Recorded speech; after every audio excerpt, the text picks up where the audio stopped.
So I want to welcome everybody to the Healthy Holiday Eating Strategies. And I am Joanna, your host. I am the owner of Nutrition in Motion, and I'm a holistic nutrition and eating disorder recovery coach. So I help people basically find balance, eat real food, and deal with their stress differently so that they could really become the best version of themselves, not just as an athlete, create more joy in their world. And it's no different for holiday eating. So I want to be able to kind of go over some of the strategies that may be helpful for you. In order to kind of put more joy into the holidays and not put more onto your waistline during the holidays. So if everybody could just kind of mention where they're from. I know that I think Jill said she's from Kentucky. Somebody else is from Kentucky. And what's your primary sport? And if you have questions, I want you to go ahead and ask them when they come up. But I also want you to be able to feel comfortable posting in the chat. And Michael, I might have you actually do that part. I also want to introduce Michael just so that he can tell us about our little partnership that we have between Nutrition in Motion and Meta Endurance so that everybody knows everybody who's here. Yeah, and I should probably preface that all the people on this call presently, I also work with. So if there's a lot of familiarity and inside jokes, that is why. So okay. Well, I have a Carrie Thompson as one of my clients too, but it might not be the same one. So, yeah, thank you all for joining. And as Joanna mentioned earlier, I guess we started talking about partnering a few months ago, and with respect to our coaching company, neither Holly, my business partner, or I are nutrition experts. A lot of what we know about nutrition we've read in books or we've tested and learned with ourselves.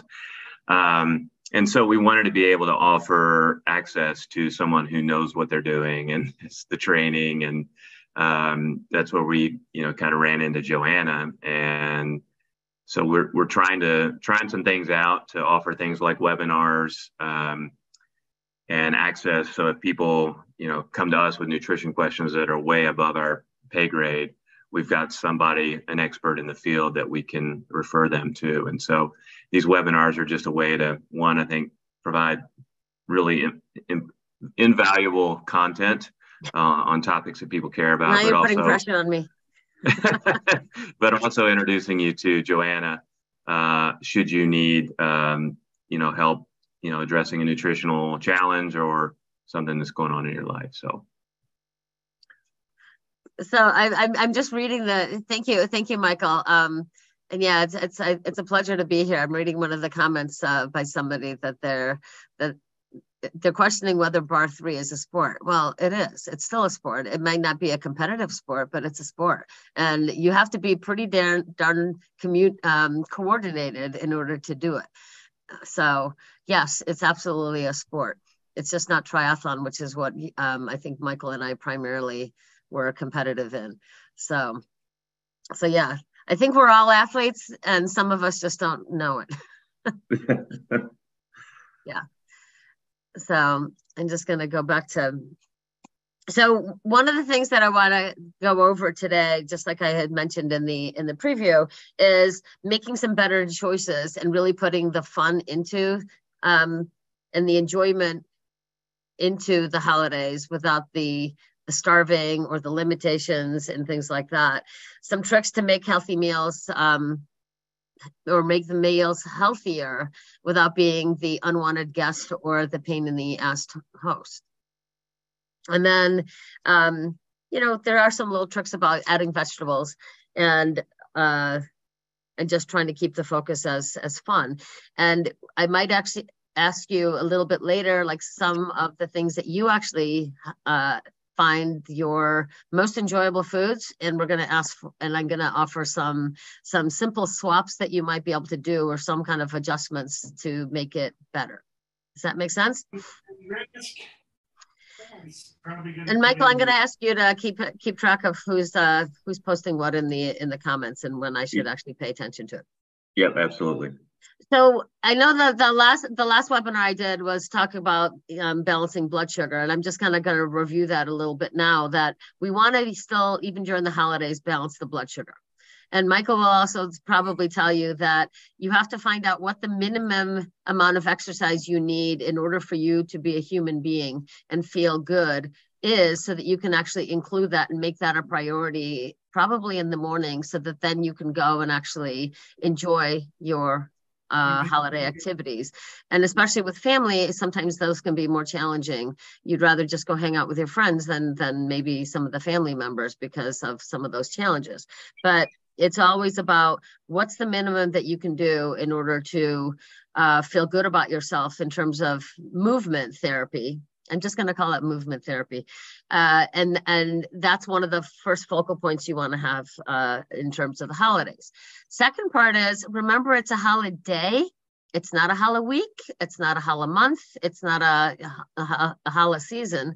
It's really focusing on, okay, I want to be enjoying some of those extra foods, but I don't want to be gorging on that particular day, because you're just not going to feel that great.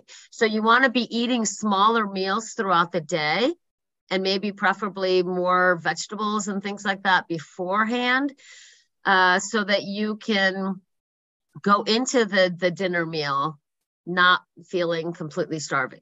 Because the starving part is a pure recipe for being the bottomless pit, where you're not going to digest your food. You're going to have indigestion. You're going to feel overstuffed. And basically all the desserts are going to call your name on a megaphone.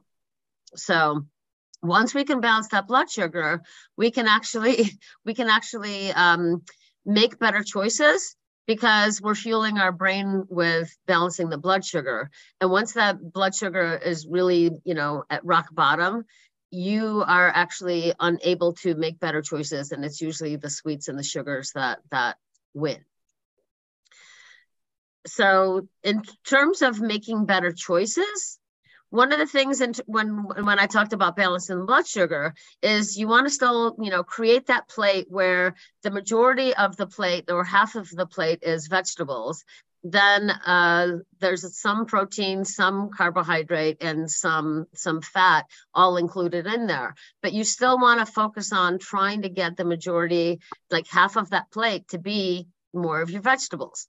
And if you're going to a house where, this is one of the little tricks, if you're going someplace and they don't typically have vegetables, or they have green bean casserole, which you think is just, vile, and not really a vegetable anymore, then you might want to make green bean almondines, or you want to pick your own, make your own salad and bring that so that everybody can have some. You may want to be experimenting with new recipes with Brussels sprouts. I mean, I have 5 different ways of making Brussels sprouts, and some of them include bacon and some of them don't. And I have converted literally people that don't like Brussels sprouts into Brussels sprout lovers. So if you bring it, then you at least know that, this is my favorite vegetable. And at least I know I can guarantee that I have a vegetable to eat at dinner, and I'm not going to be falling off my plan completely, because I have my favorite vegetable. And yes, Erin, Brussels sprouts are the bomb. No matter how you look at them, they are really good. So if you want recipes for it, just reach out to me, Joanna at n-im.net, and I can definitely share my favorite recipes so that you can have a much healthier holiday. So does that make sense in terms of, bring what you want? And it is actually very selfish of you, but it's also like, but you know what? If I like it, maybe other people will also. Some of the other swaps that you'll want to make as well is try to choose the veggies and protein at dinner so that you can save room for dessert. The second part of that is try to choose more of the root vegetables. So it's going to be the potatoes, the yams, and the sweet potatoes. Try to choose those more over stuffing, bread, rolls, and grains. Because that'll just, it just metabolizes a little bit better. And the wheat is actually inflammatory, but it can also be extremely, not just filling, but it can spike the blood sugar more than the root vegetables. In terms of desserts, you want to try to choose, honey and fruit versus sugar as much as possible. And this is one of my tricks. I'm always looking at, okay, here's the whole mix of food. Obviously, I'm going to have turkey because I am a meat eater, but I'm going to choose some of the root vegetables. I'm going to definitely do a lot of the green vegetables. And then I'm going to pick and choose my dessert and either decide I'm going to have, a good half a portion of a regular dessert, or I'm going to get slivers of all the desserts so I can try all the desserts. And that's one way that you can still try it and not feel guilty about it and still enjoy the desserts, because desserts don't have to be off limit. But if you have too many desserts, you're going to feel uncomfortable. And the sampling is definitely a much easier way. And even if nobody has an extra knife to cut it, then grab a knife and cut it yourself. I've been at countless places where I've been invited, and even, with my family, where I will actually take the knife and cut a piece off. And as I'm doing it, somebody's like, oh, can you cut me a small sliver as well? Oh, can you do that for me? So you can be the bold one and start making those sample size choices instead of the humongous piece of pumpkin pie. Not to say that pumpkin pie is a bad thing, but it's, if you're eating a humongous piece, plus you had all the stuffing, plus you had all the potatoes and the sweet potatoes and the yams and something else, the bread and the rolls, that's just going to be a recipe for overstuffed Thanksgiving meal and a few extra calories that you really didn't want. Does that make sense?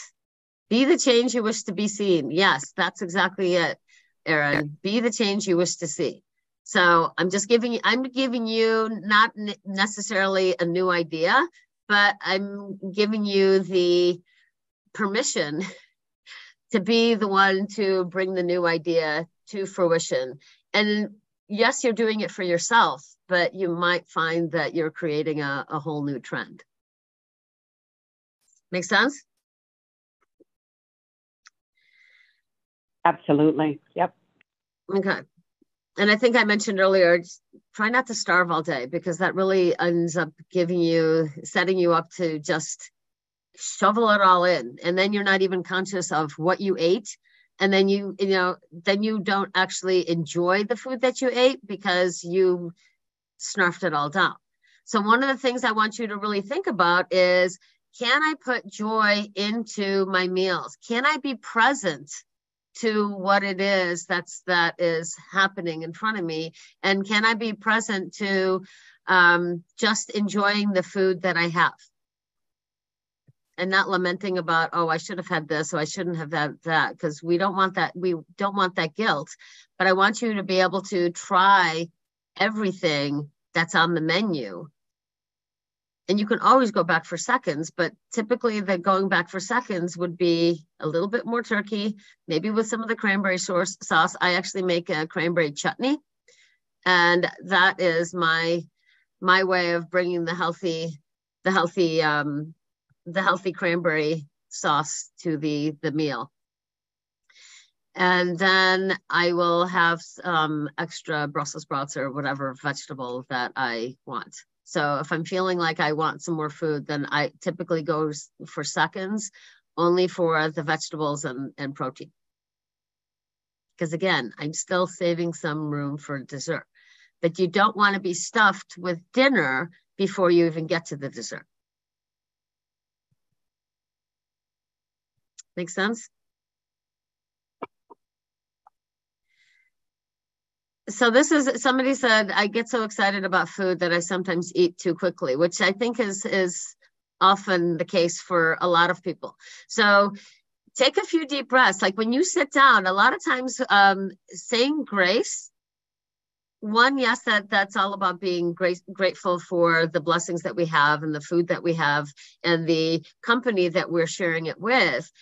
But it's also an opportunity for us to practice a little bit of mindful eating, where we actually want to calm ourselves down and get ourselves into a place where we're present for what we're about to do.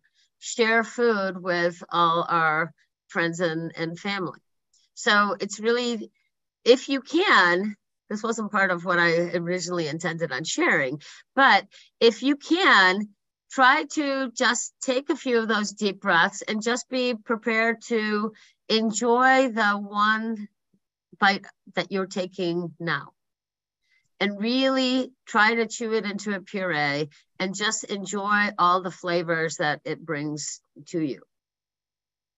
And when you can be present to that, you might find that you're not snarfing it all down and it's more enjoyable. And you might also find that you will eat a little bit less because your fullness gauge will be activated a little bit easier if you're actually present to chew the food and enjoy it in the present moment.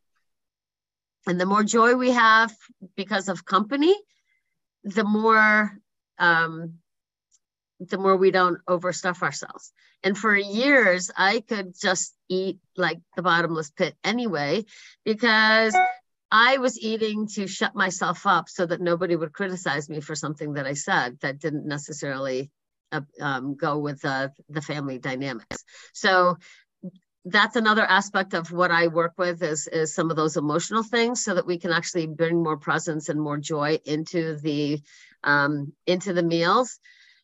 But see if you are eating just so that you don't have to say anything and be the trigger for where you feel like you're the trigger of some negative conversation that might come up. Does that make sense? And see if you can actually go to the next gathering, especially if your family is a trigger, and see if you can just be the observer. Watch how people are interacting and how they're interacting. You don't have to say anything. You can just observe. And then that may be another way of minimizing some of that stress, so that you're not eating to cope. You're eating to enjoy the food. You are enjoying the food, but you're also enjoying the company from a different standpoint. Does that make sense?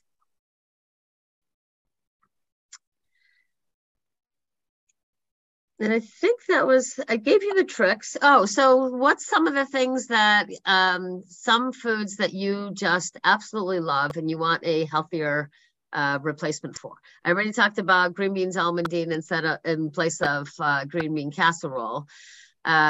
Anything? I had made actually a vegan pumpkin cheesecake one year, and that ended up being the thing that people requested for the next 3 or 4 Thanksgivings. So if you want to actually do something that is a little bit less inflammatory and potentially with no sugar, which is highly inflammatory, look up any kind of a vegan dessert. And you might find that those are going to be a lot more, it's an adventure for sure, but you might find that you might enjoy that more than the high sugar desserts, because I think everything that is typically made dessert wise has twice as much sugar than it should have.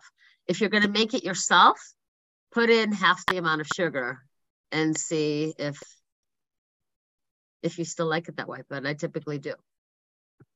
There's somebody, yay, vegan. Yeah. There's definitely some things that are vegan that are pleasurable and way better. And if you want to be dairy free, you got to go vegan wise, because there's so many different options now than there were before. But you're still wanting to do real food, as opposed to just the store-bought replacements for dairy and other items. And if you still look at the ingredients, you'll be like, that's not food. That's not food. I don't recognize any of that as food. So you might be better off with just having the butter than going completely vegan. So Joanna, one of the things you mentioned as you head into the meal, I think one of the tips you said was, you don't want to go in with the tank empty because that potentially leads to just ravenous eating. In addition to, one of the tips you gave us was, eat some smaller meals during the day. Are there particular foods that you might recommend, like during the day, that are going to keep you feeling full as you head into that meal? So yes, there's always things like that, and it depends on each person. But what I have found is that, whoops, went the other way. What I have found is you're best off trying to have a little bit of protein and vegetables with fat.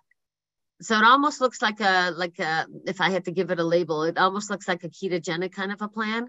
So you're trying to minimize maybe the grains and the starches, but you want to have a little bit of protein, probably a lot of vegetables, some fat, because that fat will actually help to balance the blood sugar better.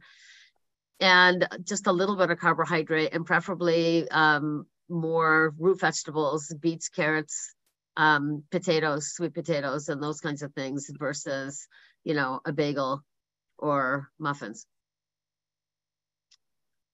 If you're doing your workout in the morning and you're doing, an hour and a half or two, you still want to have that protein, and you want to have some of the carbohydrate in there, because otherwise you're just going to be rock bottom starving. But if you lower the carbohydrates, you have to increase the amount of fat that you put into that particular meal. So my suggestion is, even having like a Caesar salad or some kind of a salad, throw some chicken on it, throw some tuna, throw some nuts and seeds on there as well, and put your own vinaigrette dressing on it, and maybe some avocados, and that could be enough to basically manage that blood sugar better throughout the day. If you have to eat a half a cup of that before you head out for dinner, then go ahead and do that. A little extra vegetable in the day is not going to be hurtful. It's actually going to be very helpful. Sure. Yeah. So Tracy had a question about how do you maintain your energy without carbs? So this is where I find I struggle trying to eat healthier carbs like sprouted grains or oatmeal. And I don't think you're advocating for a no carb. You're just saying, in order to feel full, minimize. Yeah, I'm just saying minimize, and it's definitely not trying to be keto for the whole day. It's literally, it depends on what your activities are, and you want to have some carbohydrates in there.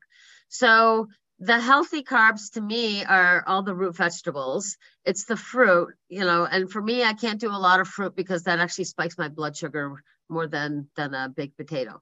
So I will choose potatoes and beets and carrots over fruit, just because I already know for myself that my blood sugar will just spike, and then once it spikes, then it really tanks, and then I'm in that bottomless pit place, Right. craving just sugar, right? And then we're going to raid the dessert table before dinner even comes along. So the healthy carbohydrates, I don't want you to eliminate them. Maybe just have less of them. Maybe it's just a half a cup as opposed to your regular full cup. You could do sprouted oatmeal. You could do sprouted grains. That's fine. But try a potato. Try, if you need something before your workout, a couple of dates might be the perfect option as well, because that's also a healthy carbohydrate that doesn't necessarily spike the blood sugar because of the extra fiber that's included. Yeah, and typically if you're getting ready to go work out, yeah, just a couple of days, something just to top off those glycogen stores so that you've got a full tank, but your body has a ton of reserves to draw on. So even if you go into the workout, what we call fasted working out, believe me, your body's got plenty of glycogen to take care of until you get into the 90 until minutes, you're 2 hours. into it. Yeah. Yeah. Yeah. We actually got into that with the blood sugar management, the healthy blood sugar management class too, where, it's about managing the blood sugar. So, apple cider is also something that's really good for that. You have, 2,000 calories of glycogen stores, the typical person. But if you're balancing your blood sugar, you can actually access the 40,000 of fat store calories that you have for energy. So it's really looking at it from the standpoint of, I want more energy, but you always have enough for your morning workout for a good 45 minutes to an hour. Beyond that, that's when you want to add, maybe you could put some apple cider, not apple juice, but apple cider into your water bottle diluted and sip on that for some extra energy, just to maintain your energy through that workout. Or have some dates, yes, you can also do gels, and you can do, sometimes you can get some of those baby food squeeze containers. So, but in general, you're not going to, most of us probably won't have time to do a 2-hour workout that morning, but we're going to go ahead and do something that's going to be high quality. And you definitely want to eat afterwards and have that recovery meal, and just make sure that all the meals after that will have the extra vegetables and some protein and extra fat to balance that blood sugar, so that you're not going into dinner starving. Yeah. Does that help? We got a couple more minutes. Any other questions from the group?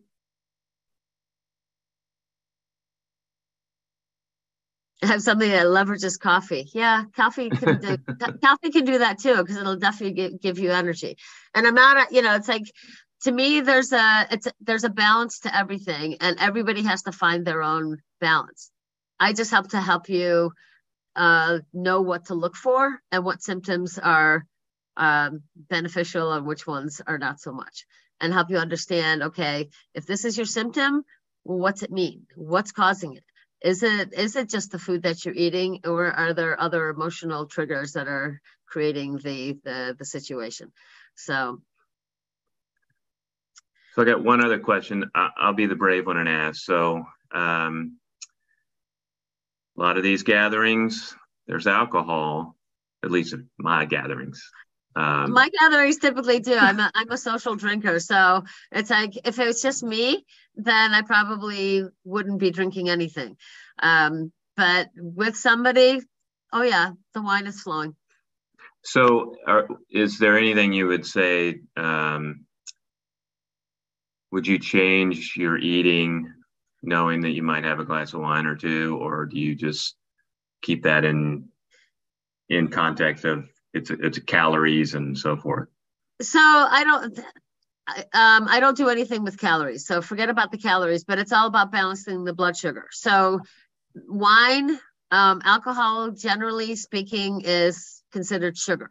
It's a carbohydrate. So if you're going to have wine, then you want to make sure that you have some protein and the vegetables to balance that blood sugar, and some of the fat to balance the blood sugar better.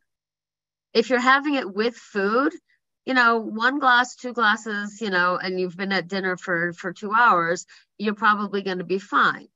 But keep in mind, you want to really try to balance that blood sugar, because of that extra alcohol, with a little more protein, a little bit more vegetable, and a little bit more fat.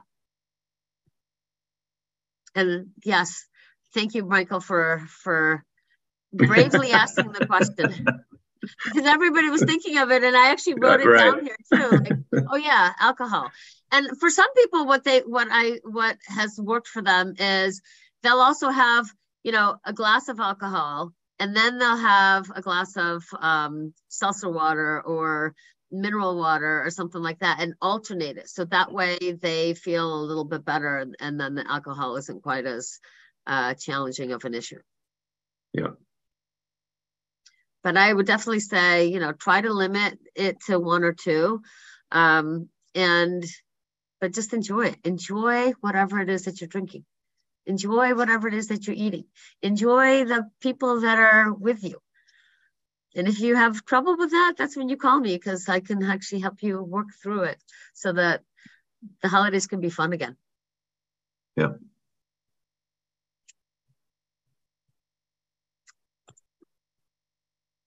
All right. Looks like we've covered everything, Joanna. I think we covered all the points that I had made. I'm trying to make vegetables fun again. I'm sorry, making the holidays fun again. So as you mentioned, we are recording this. I guess we'll send a link to the recording. Is that how we've done it historically? Yes, I'm going to send a link to the recording. And if anybody has any questions, you're more than welcome to contact me directly at joanna at n-im.net, which is abbreviation of my website, Nutrition in Motion. And yeah, if you need any extra recipes too, then let me know, because one of my favorite recipes is a chestnut and wild rice stuffing.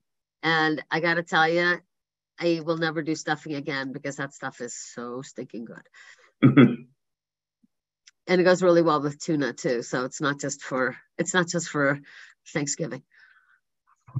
But I'm a plethora of recipe ideas. And I actually have, if you want really good holiday sides, on my YouTube channel, which is at Joanna Hodorowska, there is a playlist called Cooking Fun with Joanna, and there's a healthy cooking sides on that channel. So if you are interested in checking that out, that will give you a few extra things to think about and things that you can make that will make the vegetables fun, enjoyable, and something that you can include and be proud that you brought. And yes, there might be some bacon in there too. Awesome.